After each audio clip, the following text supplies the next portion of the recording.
টেরাস থেকে এটা ভিউ হচ্ছে হোটেল নিউ গীতাঞ্জলি দীঘার ভিউ ফ্রম টেরাস।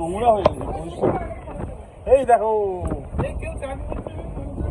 দারুণ লাগছে, দারুণ, ভীষণ সুন্দর, বিউটিফুল।